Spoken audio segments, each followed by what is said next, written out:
Televisión Legislativa presenta TVE Noticias Primera Emisión con Lorena Espinosa. Martes 6 de febrero de 2018, ¿qué tal amigos? Muy buenos días, bienvenidos a una emisión más de TVL Noticias. Gracias a quienes nos sintonizan a través del canal 42 en Quito y también en nuestro sitio web www.tvl.asambleanacional.gov.es. Revisamos de inmediato, hoy en las entrevistas estarán con nosotros Salim Saidán, él es abogado constitucionalista, docente en Derecho Constitucional y Derechos Humanos. Con él dialogaremos sobre las reformas postconsulta popular. También estará con nosotros Armando Aguilar, él es doctor en jurisprudencia, subsecretario de Movimientos, Organizaciones y Actores Sociales y Políticos de la Secretaría Nacional de Gestión de la Política. También fue exasambleísta por Sucumbíos. Con él dialogaremos sobre los resultados electorales.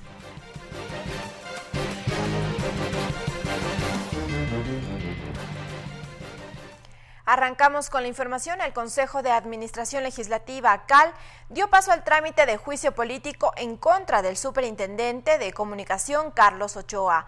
La solicitud fue admitida a trámite la tarde de este lunes. El organismo además resolvió suspender el receso legislativo que estaba previsto del 14 al 28 de este mes. La posibilidad de llevar al enjuiciamiento político al superintendente de la Información y Comunicación, Carlos Ochoa, parece cada vez más cerca. La tarde de este lunes, con los votos mayoritarios de los integrantes del Consejo de Administración Legislativa, se admitió a trámite la solicitud. Así lo anunció el presidente de la Asamblea, José Serrano, quien además indicó el procedimiento que seguirá este pedido. La Comisión de Fiscalización tiene 5 días para hacer el requerimiento de pruebas de cargo y de descargo. Posterior a eso, hay 5 días para que se hagan esos debates. El pasado 31 de enero, los asambleístas Fabricio Villamar y Lourdes Cuesta formalizaron la solicitud de juicio político, con la firma de 53 legisladores, entre ellas la del oficialista Jorge Yunda.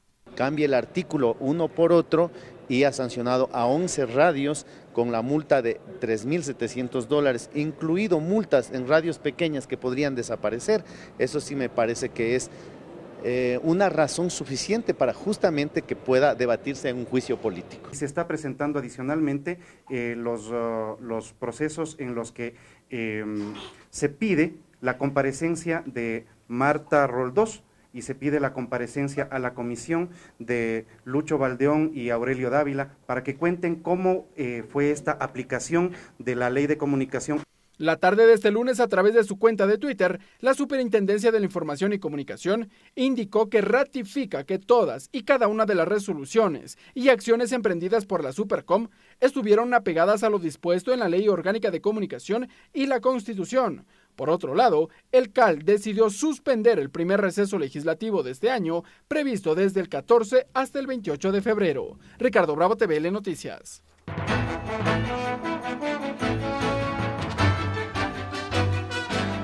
Consulta popular. Sobre la posibilidad de conformar una nueva comisión ocasional para implementar los resultados de la consulta popular, el titular del Parlamento, José Serrano, anunció que se reunirá este martes con los jefes de las diferentes bancadas legislativas. Tras la consulta popular, la expectativa gira sus ojos hacia la Asamblea Nacional. José Serrano, presidente del Legislativo, reveló que se conformará una nueva comisión ocasional que será la encargada de viabilizar las decisiones aprobadas por los ciudadanos este 4 de febrero.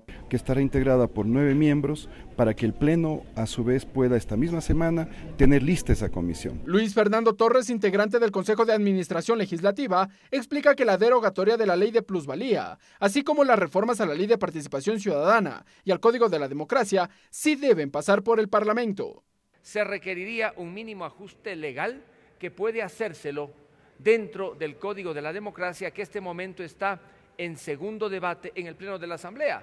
Consecuentemente, alguien en el debate debería proponer que se incorpore el cambio para que cuando se elige este Consejo se cumpla con el mandato popular y no esperar 30, 60 o 90 días. Aunque desde la misma oposición, asambleístas como Eliseo Azuero y Fernando Flores precisan que el mandato del soberano debe aplicarse lo antes posible. Mira, realmente la comisión ocasional no debería existir, deberían ir los dos temas en cuanto a la legislatura a dos comisiones permanentes donde se discuta y se apruebe un informe.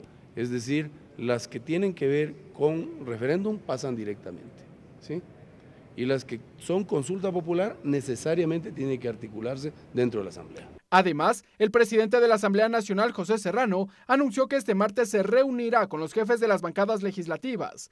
Ricardo Zambrano, de Alianza País, desconoce cuál será su delegado para conformar la comisión ocasional. Tendrá que venir el bloque, exactamente, tendrá que venir el bloque. Se prevé que la reunión entre el presidente de la Asamblea con los jefes de las bancadas legislativas se desarrolle desde las 11 de la mañana. Ricardo Bravo, TVL Noticias. El Consejo Nacional Electoral está a punto de concluir el escrutinio del referéndum de la consulta popular en las diferentes provincias del país. Se tiene previsto que el miércoles se anuncien los resultados finales. Los consejeros del organismo electoral se pronunciaron sobre la posible terminación de sus funciones frente al triunfo de la pregunta 3 del plebiscito del 4 de febrero. Hasta este miércoles estarían listos el 100% de los resultados de la consulta popular y referéndum. La presidenta del Consejo Nacional Electoral calificó como positiva la jornada de la consulta popular. Ha sido un proceso que se ha efectuado en forma pacífica, en ambientes en donde se ha resguardado la seguridad de todo nuestro electorado. De su parte, el consejero Paul Salazar destacó la implementación de aplicaciones tecnológicas que dijo permitió reportar incidentes y procesar con mayor agilidad los resultados. Estas medidas han sido complementarias, precisamente para reducir y llegar a este resultado, a un resultado que no ha tenido ninguna institución electoral previa y que es un orgullo para este pleno del Consejo Nacional Electoral ponerla a disposición de la ciudadanía. Sobre la pregunta que plantea la reestructuración del Consejo de Participación Ciudadana y propone la creación de uno transitorio con la capacidad de anticipar la terminación de las autoridades de su designación, los consejeros también se pronunciaron. Este pleno estará hasta cuando deba estar.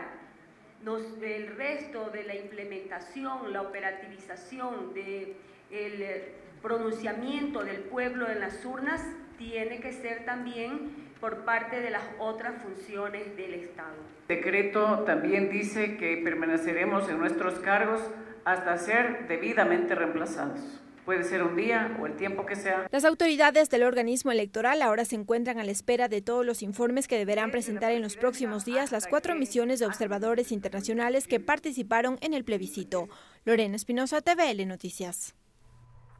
La misión de observadores internacionales que vigiló el proceso de referéndum y consulta popular del 4 de febrero en el país entregó los informes preliminares del plebiscito al Consejo Nacional Electoral.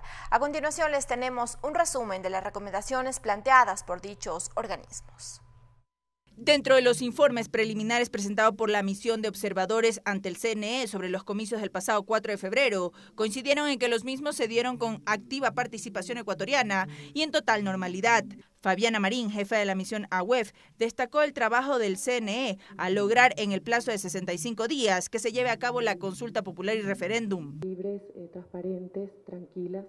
Esta misión no ha reportado ningún tipo de denuncias. Ramón Jaques, jefe de la misión de Uniores, señaló que producto de su desplazamiento a diversas zonas del territorio ecuatoriano y de los contactos con electores y participantes en el proceso electoral, no se registraron irregularidades de naturaleza tal que invaliden o deslegitimiten el proceso como tal.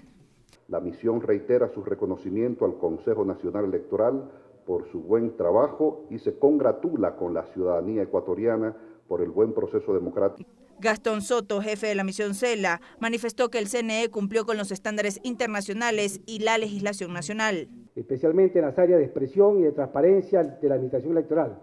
Mientras que Leonardo Valdés, jefe de la misión de la OEA, se refirió a los sujetos políticos que pueden impugnar ante el Tribunal Contencioso Electoral en caso de consulta popular y referéndum. Considera importante que se garanticen reglas claras que agilicen los procedimientos que permitan la mayor participación posible de las organizaciones políticas y sociales. Cabe mencionar que fueron 5 las misiones de observadores internacionales que participaron de dicha jornada electoral del 4 de febrero. María Fernanda Medina, TVL Noticias. Tras el tradicional cambio de guardia en el Palacio de Carondelet este lunes, la vicepresidenta de la República, María Alejandra Vicuña, explicó los pasos para las reformas legales luego de la consulta popular, mientras que el ministro César Navas informó que el próximo 14 de febrero se reunirán los secretarios de Estado de Seguridad del Ecuador y Colombia para analizar el atentado registrado en San Lorenzo.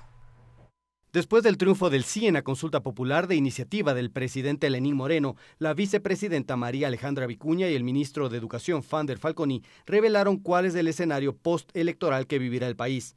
La segunda mandataria aseveró cuáles son los procedimientos para cumplir este mandato popular. Definitivamente viene esta coordinación interinstitucional que tenemos que seguir coordinando.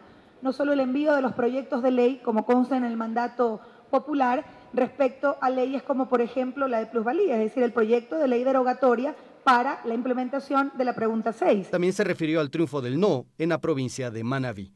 La atención a nuestros hermanos de Manabí es una prioridad para el gobierno nacional. Sin lugar a dudas, yo creo que los resultados electorales, sobre todo en estas preguntas, tienen algunas lecturas. El ministro Falconi precisó, en el marco de la no prescripción de los delitos sexuales contra niños, niñas y adolescentes, que es necesario luchar contra la impunidad que puede registrarse en el sistema de justicia. Este momento me parece que es importante lograr la sanción efectiva, es decir, el Código Integral Penal abre las posibilidades para la acumulación de penas, para la sanción efectiva, y lo que hay que velar es el cumplimiento efectivo de eso. A su vez, el ministro del Interior, César Navas, puntualizó que el gobierno nacional ha dado fuertes golpes a las organizaciones vinculadas al narcotráfico, especialmente a la liderada por alias Guacho, vinculada al ataque terrorista de hace pocos días en la provincia de Esmeraldas. Más de 7 toneladas de precursores químicos que se retiraron, más de 1 tonelada de cocaína, armamento, hay 7 personas detenidas vinculadas a esta organización. El ministro Navas también anunció que el próximo 14 de febrero se reunirán los secretarios de Estado de Seguridad de Ecuador y Colombia para analizar el atentado en San Lorenzo, Esmeraldas. Aunque no detalló mayores datos, recalcó que la cita servirá para tratar de desmantelar bandas criminales que estarían detrás del hecho. Karel Sack, TVL Noticias. El vicepresidente del Consejo de Participación Ciudadana y Control Social, Edwin Jarrín, no renunciará al cargo. Así lo anunció el funcionario tras conocer los resultados de la consulta popular, en donde el sí se impuso en la pregunta que busca reestructurar a este organismo. De acuerdo a los últimos resultados escrutados por el Consejo Nacional Electoral, el sí se impuso con el 63,19% al no, que alcanzó un 36,81% en la pregunta 3 de la consulta popular. Es decir, que la ciudadanía está de acuerdo con enmendar la Constitución para reestructurar el Consejo de Participación Ciudadana y Control Social. Edwin Jarrín es el vicepresidente del organismo. Él destaca el porcentaje que obtuvo el no en esa votación. Todos los partidos políticos, sin excepción ninguna, todos los partidos políticos emprendieron una cruzada de recuperar el reparto del Estado. Pero la pregunta de la consulta popular tiene un segundo elemento, y es dar por terminado el periodo de los actuales miembros del Consejo de Participación Ciudadana. Jarrín responde si va a renunciar al cargo. Bueno, yo como consejero del Consejo de Participación Ciudadana voy a esperar que me notifiquen, ¿no? A ver cuál es la autoridad que me va a notificar que ya no soy consejero. Pero existe un tercer elemento dentro de la pregunta, y es que será un Consejo de Participación Ciudadana transitorio el que tenga la potestad de evaluar el desempeño de las autoridades de control, pudiendo anticipar la terminación de sus periodos. La tarde de este domingo, una vez conocidos los resultados, el secretario de Educación Superior, Augusto Barrera, precisó que no será un grupo de amigos. Edwin Jarrín discrepa. O sea, lo que te estoy diciendo, o sea, de los poderes fácticos de los partidos políticos saldrán los nombres de las personas que van a llegar acá. Entre las autoridades que estarán sometidas a la evaluación del Consejo de Participación Ciudadana transitorio están el Fiscal General del Estado, el Contralor y las superintendencias como la de la Información y Comunicación. Ricardo Bravo, TVL Noticias.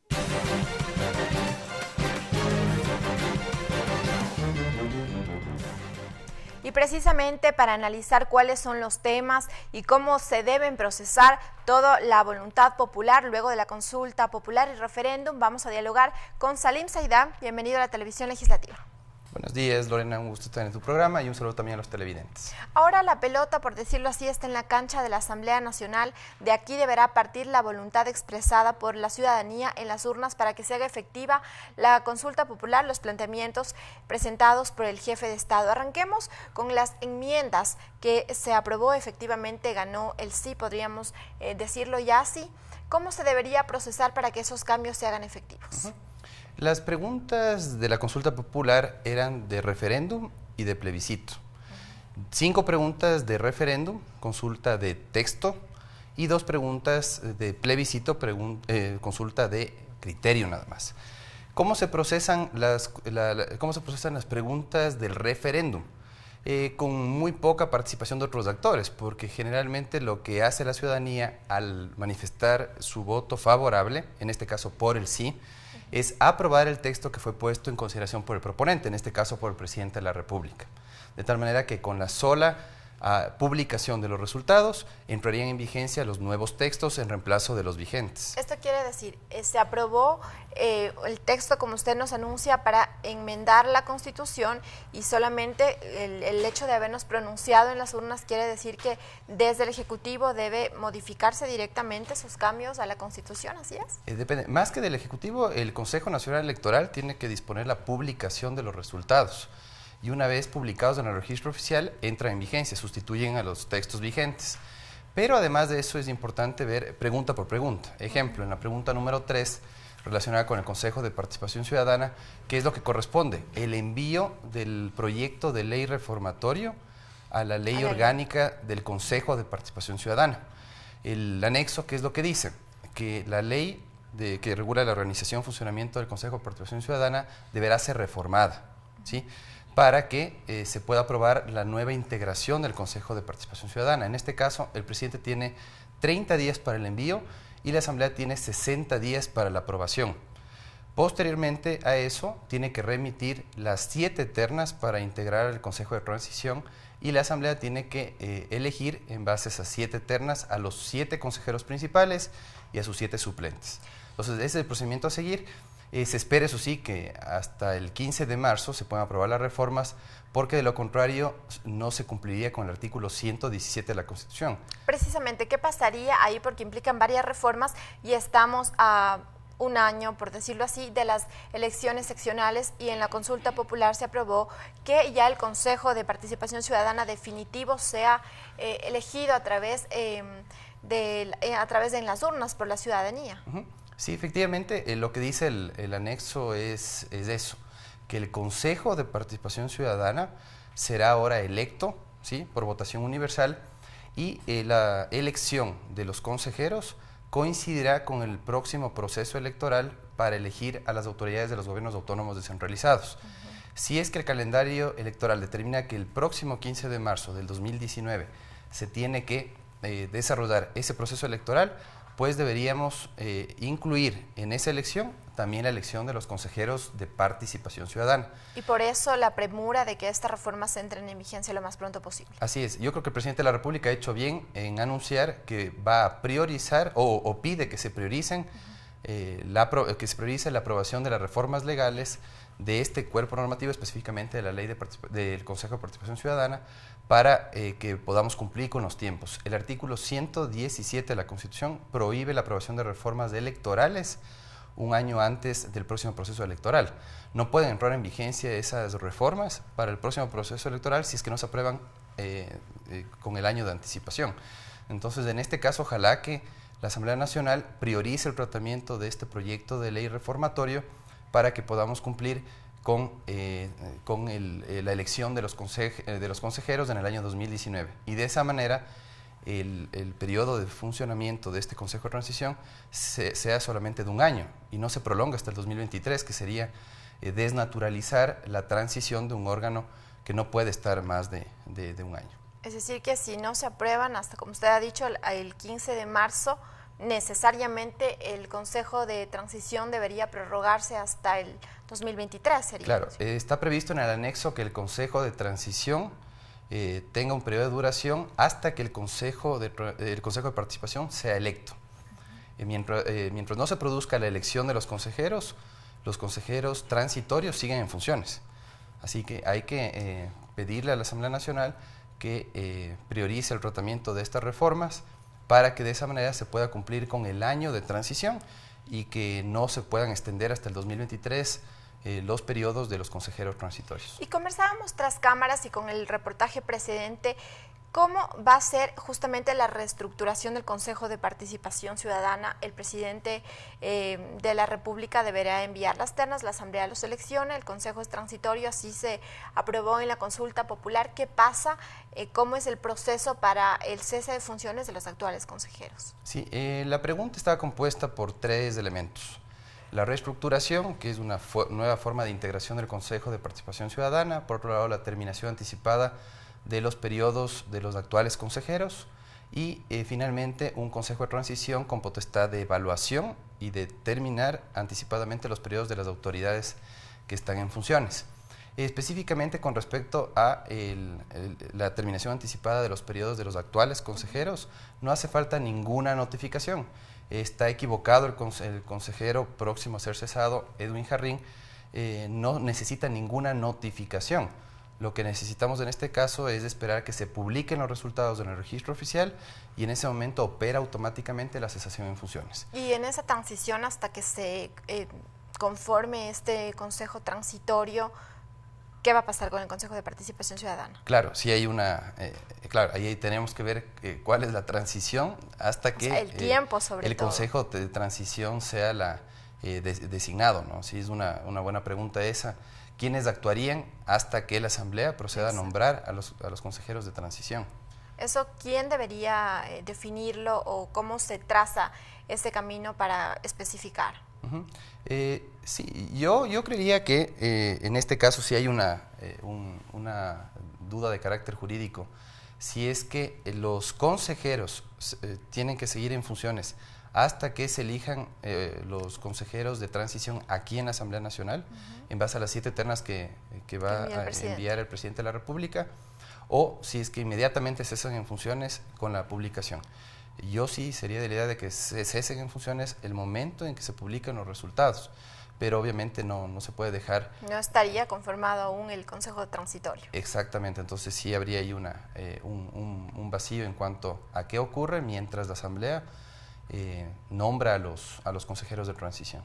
Otra de las preguntas que según expertos está un tanto abierta y deberían especificarse, bueno, qué pasa ahora luego de los resultados de la consulta popular, es la pregunta sobre el incremento de la zona intangible en el Yasuní. ¿Cómo se debería especificar esto para que se aplique? Yo creo que la discusión va más ahora desde el punto de vista de las coordenadas, ya es una discusión de carácter técnico.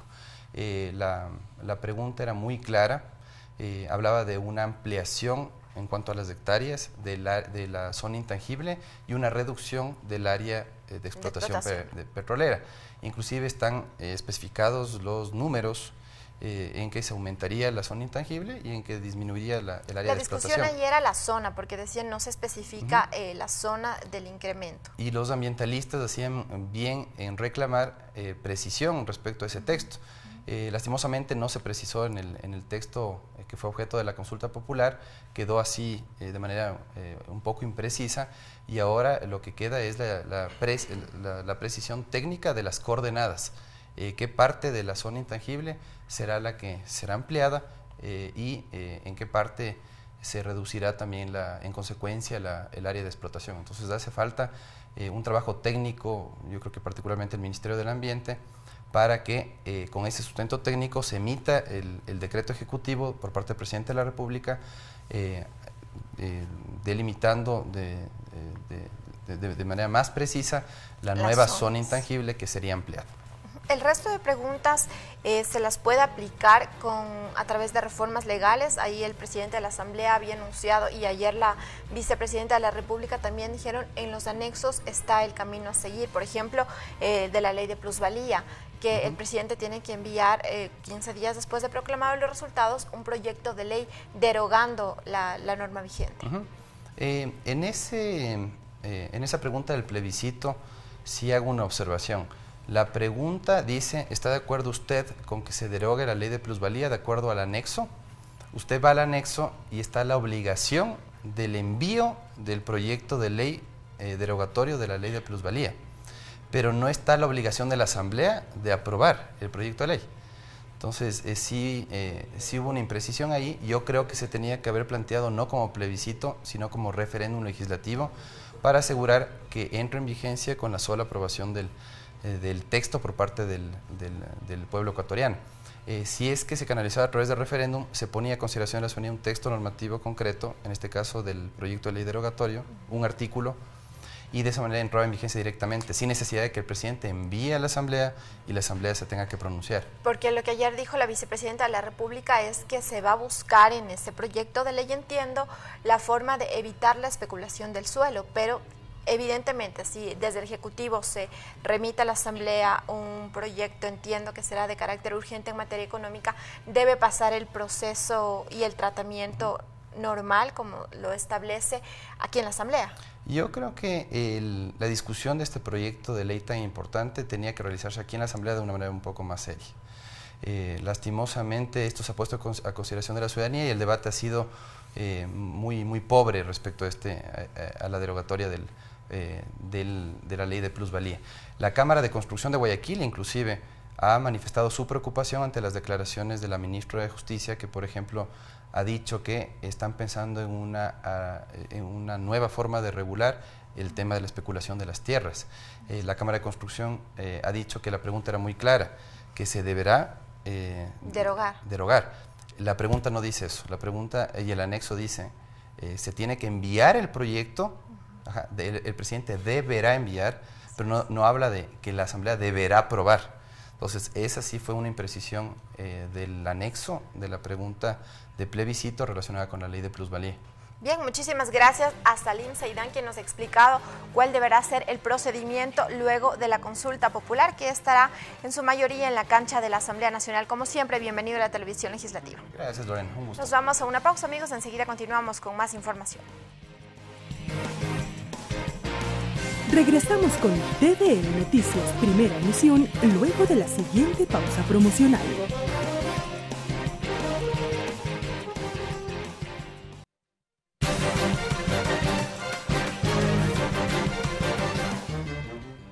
Gracias por seguir en nuestra sintonía y continuamos analizando qué es lo que pasa luego de la consulta popular. Para ello ya está con nosotros Armando Aguilar, hoy en calidad de subsecretario de Movimientos de la Secretaría de la Política, ex asambleísta también. Bienvenido a la televisión legislativa. Muy buenos días, Lorenita, amigas y amigos, que tengan un excelente día, pese a lo lluvioso que está la ciudad de Quito. Ha vuelto a su ex casa. Sí, creo que muchas experiencias acá en la Asamblea Nacional, o las leyes que aprobamos, más de 100 leyes que apuntalan precisamente un proceso democrático de participación de la ciudadanía, pero fundamentalmente leyes que garantizan derechos. Y queremos hacer precisamente un análisis de la participación ciudadana, tanto las misiones de observaciones internacionales cuanto las autoridades del Consejo Nacional Electoral han descartado la jornada que se llevó a cabo en la consulta popular y referéndum como una jornada positiva, tranquila y sobre todo de gran participación ciudadana, alrededor del 80%. ¿Cuál es su lectura frente, si comparamos a otros plebiscitos donde sí en efectivo se evidenció algunos altercados? En esta han calificado como tranquila, positiva, debido a la coyuntura. Sí, un agradecimiento sincero a las organizaciones sociales, a los movimientos, a los partidos políticos de las diferentes tiendas del país por esa participación cívica, a quienes inclusive estaban por la otra tesis que no obtuvo los votos necesarios para posicionar un triunfo electoral. Agradecerles por esa participación cívica, democrática, pacífica, expresada en las urnas, que convalida, que garantiza que estos resultados democráticos precisamente sean un mandato soberano del pueblo ecuatoriano y que hay que implementarlo, como usted muy bien lo señalaba con el entrevistado anterior, hay que implementarlo a través de la Asamblea Nacional. Precisamente las misiones de observación internacional han rescatado y han dicho, en lo que han podido observar de la jornada electoral, los resultados son confiables, han dicho. Y se hace este énfasis por lo que se vio en las elecciones de abril del año pasado. Bueno, las elecciones de abril también fueron muy confiables, si bien es cierto, el margen entre una candidatura y otra candidatura no fue lo suficientemente amplio, pero En democracia se gana con un voto. Y ganar con cerca de 300,000 votos es un triunfo legítimo del compañero presidente Lenín Moreno y nos habilita pues para implementar un plan y programa que ganó en las urnas en el mes de abril, y en base a ese plan y programa pues el compañero Lenín Moreno, su gabinete seguirá gobernando el país hasta el 2021 que concluirá su mandato pues, y hoy la consulta popular, el referéndum, convalidan aún más el liderazgo del compañero Lenín Moreno, esa propuesta de la lucha radical contra la corrupción, de profundizar la democracia, de luchar inclusive contra la impunidad, en contra de los menores, de los adolescentes, el tema de una reforma integral a este Consejo de Participación Ciudadana y Control Social, que igual todo este procesamiento estará acá en la Asamblea Nacional, y esperemos que en los próximos días ya llegue el proyecto de ley. Entiendo que ayer el CAL decidía ya la conformación de una comisión especializada ocasional para tramitar todas estas leyes que viabilizan y que hacen efectiva la consulta y el referéndum que se expresó amplia y mayoritariamente a favor de un cambio el día domingo.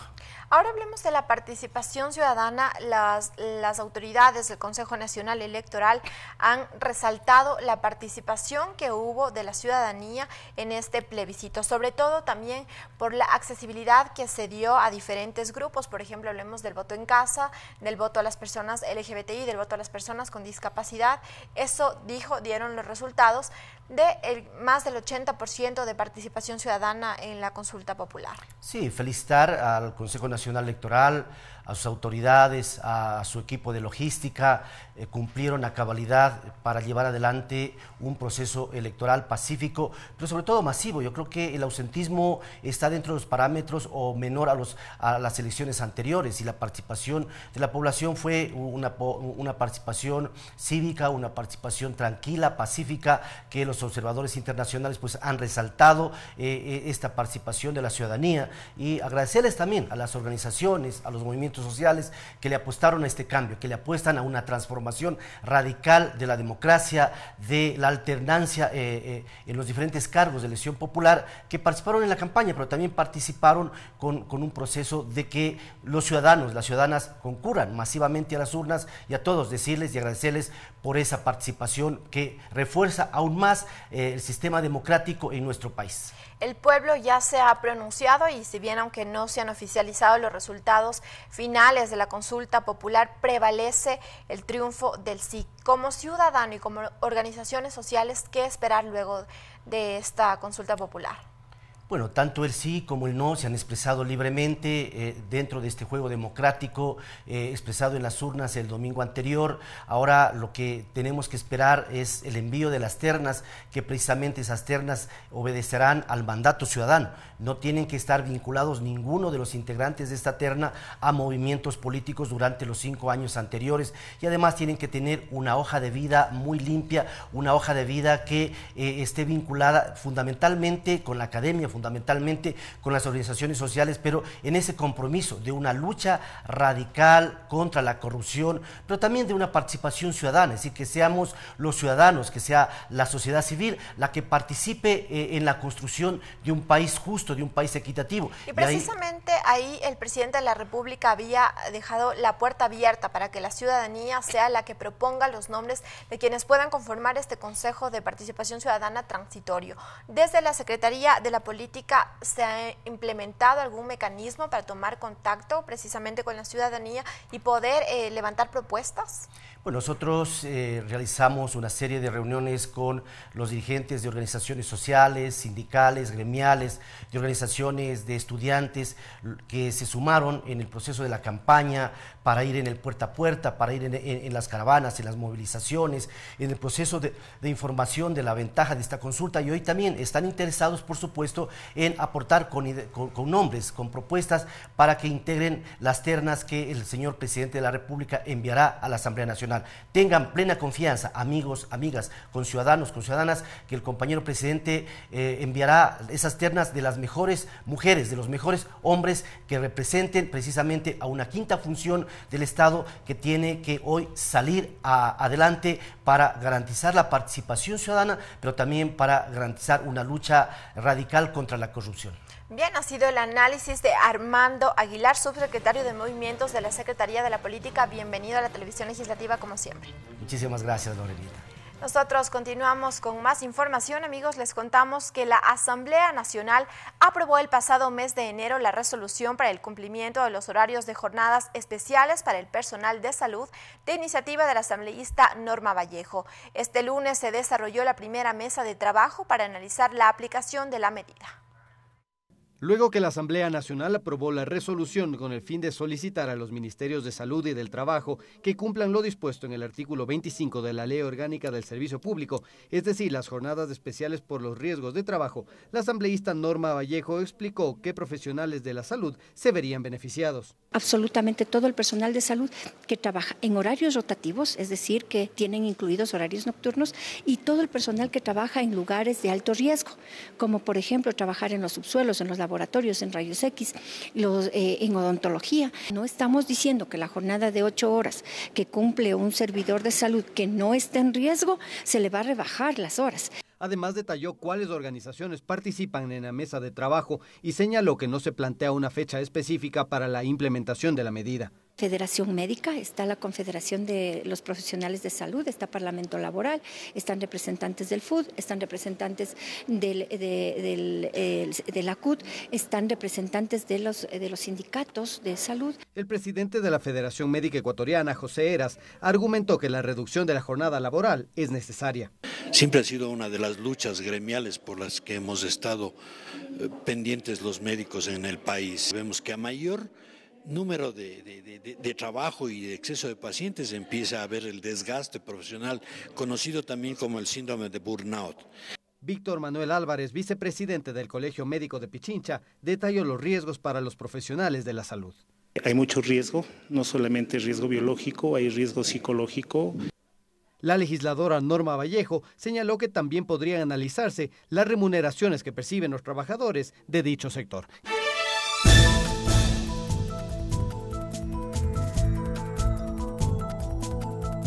Servicio Integrado de Seguridad ECU 911. En el mercado de San Vicente, en la ciudad de Guayaquil, el personal del ECU 911 en su trabajo de vigilancia por medio de cámaras de seguridad vio a un hombre con actitud sospechosa. El presunto delincuente estaba en el balcón de una casa. El sistema integrado de seguridad reportó este acontecimiento a la policía del lugar para que verifique lo que sucedía y tome las medidas correspondientes. A continuación, el video.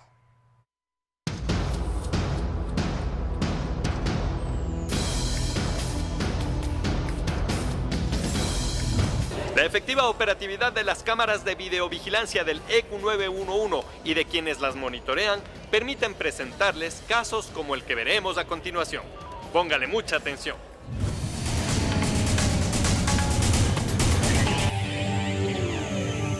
Me encontraba en mi turno de trabajo monitoreando y me percaté que había una persona en actitud sospechosa.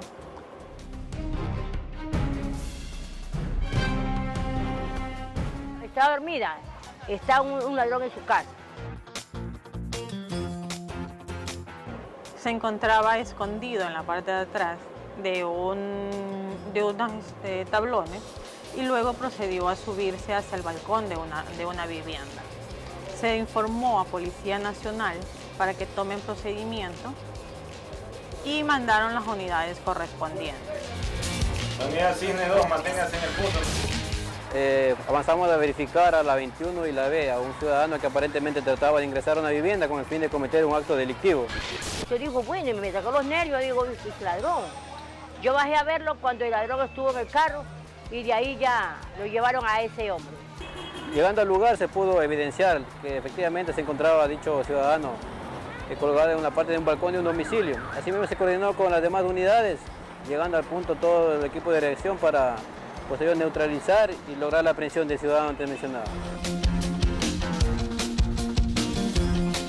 El Servicio Integrado de Seguridad 911 trabaja las 24 horas. Si bien es cierto, pues en la videovigilancia que tenemos nosotros constante de las diferentes avenidas y calles de la ciudad, hemos observado a un transeúnte de manera sospechosa, observando algunas casas y fue captado por las cámaras del ECU 911 en flagrancia, netamente. La acción articulada que mantenemos con nuestra Policía Nacional dio los frutos de que el patrullero asignado al circuito llegue de inmediato. De esta manera se ha capturado a esta persona o a este ciudadano en acto de flagrancia para ser juzgado como corresponde. ECU 911 conmigo. Agenda legislativa. Y ahora revisamos las actividades legislativas de este martes 6 de febrero de 2018. A las 10 de la mañana, sesión de la Comisión de Justicia y Estructura del Estado. Habrá la lectura y debate del borrador de informe para primer debate de la Ley Orgánica Reformatoria al Código de la Niñez y Adolescencia. Esto será en el segundo piso de la Asamblea Nacional. A las 15 horas, sesión de la Comisión de Justicia y Estructura del Estado para el inicio del debate del proyecto de ley orgánica del Sistema de Promoción y Protección de Derechos. También será en el segundo piso. A las 16 horas, la Comisión de Régimen Económico realiza conversatorios sobre el diagnóstico de la economía ecuatoriana y tendrán a varios participantes. Esto será en el Salón de Expresidentes, en el segundo piso del Palacio Legislativo.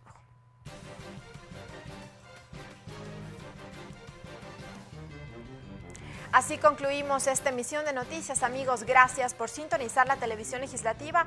No olvide, al mediodía también refrescamos la información de las actividades parlamentarias en nuestra emisión central. Que tengan un excelente día. Televisión Legislativa presentó TVL Noticias, primera emisión.